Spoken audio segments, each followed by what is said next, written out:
All let me right. go ahead and do that. Good evening, everyone. This is the Spirit Program Live, but this is the 12-week program. And I'm with Christy, our runner-up for the 12-week My Body Spirit program that helps you get emotional, spiritual, and physical balance. Gail is not with us this evening, but I wanted Christy to have a few minutes on camera because both ladies have been updating everyone and showcasing the program for us now. This is the 10th week. They're actually going on the 10th lesson. So I want to just kind of get a recap of what they went through this past week and a little snapshot.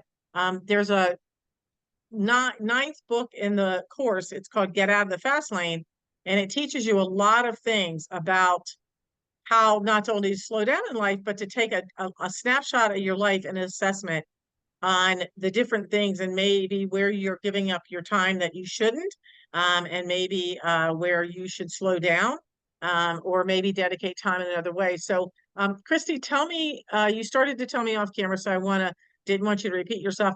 What did you find and discover this week that really stood out for you? A lot of the things that in the beginning of the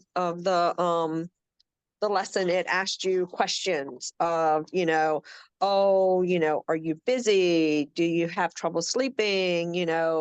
Running on time? Do you have enough time? And it's like so many of those, probably like dozen or so questions. A lot of them I was answering yes, yes, yes. And it's just validation for myself. That's something I've been wanting to work on and am trying to work on myself, that I need to stop being so busy. I need to slow down and reevaluate the things that I'm doing. What purpose is it really serving? And how can I be better for myself? Thank you. I have a couple of thoughts about Okay. that. It's funny because Uh-huh. when you said yes, you would have thought, yes, yes, yes, I'm doing this and that. But the yes was I'm doing things that are detrimental to my well-being.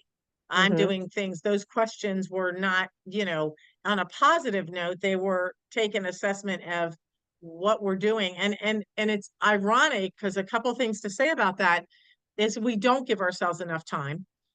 We think that multitasking is good, and it's been found you can there is no such thing as doing a great job multitasking.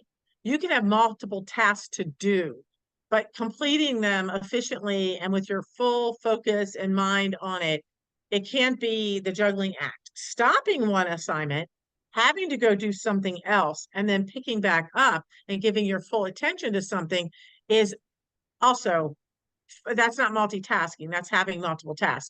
But we tend to do it the other way. We got the phone going and the computer going, and let me go throw in a lot of laundry. You got like everything in your hands at one time, and we're running around in circles, and it is very distracting, not focused. It's very stressful, is what it is, and it takes away from our real ability to uh, tone it down. I say to shift down from fifth gear, and learn to relax. I am able to go all day. Today has been an extremely busy day for me.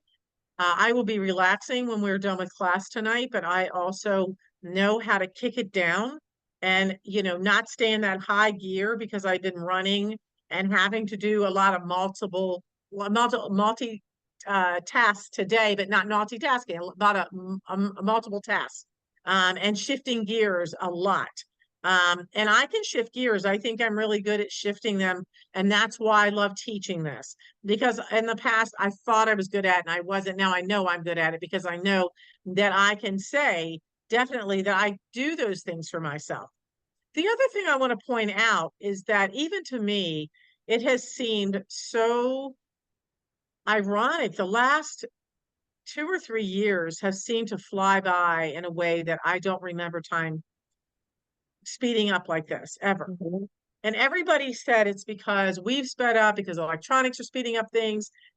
I think it is us, but I don't think it's as much as it is what we're doing, but it's what we're doing opposed to what we were doing 3 years ago, almost 4 years ago now. When COVID struck, we came to a standstill as a True. nation and globally as the whole world. And we were forced into our own little bubble where we spent time with our families. Now, this, I want to remind you, this program was written 20 years ago. This September makes 20 years anniversary of teaching this. And back then, I had no idea COVID was going to happen. I had no idea then that 9/11 was going to, like, some of those things that happened after I had written this first book. And, or I'm sorry, one of these books within this course. And it's ironic that I don't see it that life just took off. We took off running again, the same way we were before, but even faster, more things to juggle.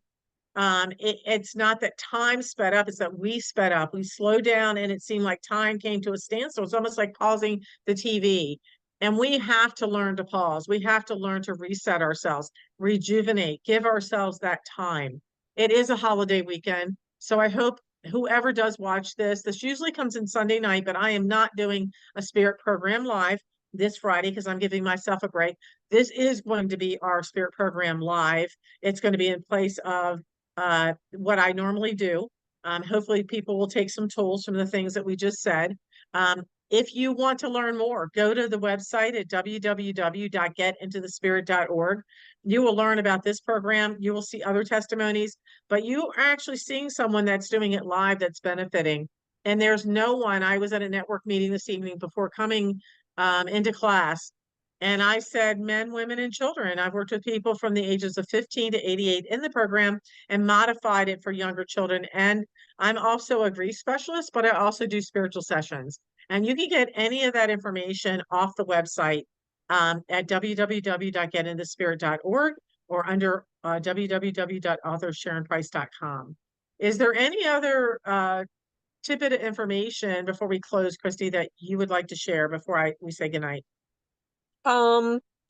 Yeah, I still go back to what you pointed out to us at the expo that I attended, that, we're always serving others first, but we need to serve ourselves first and then serve others. That's Otherwise, a we great won't be point. good at doing that. No, and what you say, we've been taught, people say, well, fill up your cup first or fill up your plate first. But even when we fill it up, we give it away and we're already on empty. We're already taking from our reserve. We give everything off the plate away and then there's nothing left for us. So if you serve yourself off the full plate or the full cup first, then whatever you have left over will not be taking away from your reserve. You will be able to build yourself, rejuvenate, and it's okay to say no. It's okay to say, I need time. It's okay to have those boundaries. And again, that and more you learn in the program. So thank you for sharing that as well.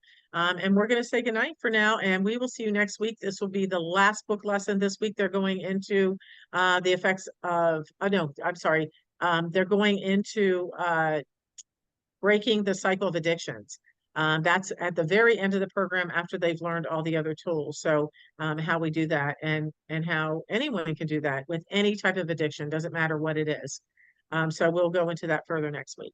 So thank you again. And Christy, thank you for joining our, virtual class, but also our group and our live program so that people could, get a glimpse of what it's really like to go through the program and experience it and then apply it.